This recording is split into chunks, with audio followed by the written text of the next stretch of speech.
Welcome to May and your tour of the sports world. We are going to get started with some Florida lacrosse. They are competing in the American League Conference tournament this weekend as the 1 seed and with a few award winners.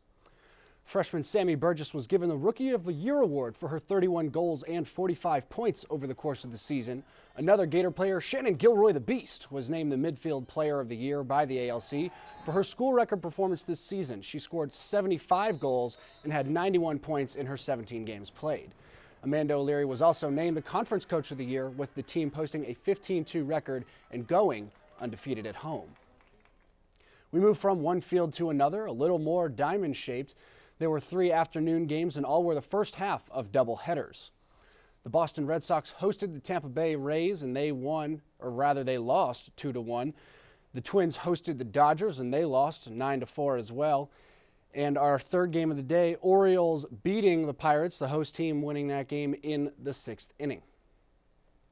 The number 1 seed and team with the best record in the NBA is the San Antonio Spurs, but they have found themselves struggling with the 8th seed Dallas Mavericks. The series is tied at 2-2. Dirk Nowitzki and Tony Parker both trying to give their teams an advantage in this one. Monte Ellis gets out on the fast break and finishes it himself, but that's about as good as it would get. Ginobili for 3, for Timmy for the easy lay-in. Ginobili again with the missed pass. No, he gets the 3 this time. Splitter sets the screen for Parker, and he hits the rare 3 to put the Spurs up and for good. It puts the nail in the coffin for the Mavs. The Spurs win 109-103. Gator great Chandler Parsons played last night, and he had 20 points on the night. He also had a couple of big plays to get his team going.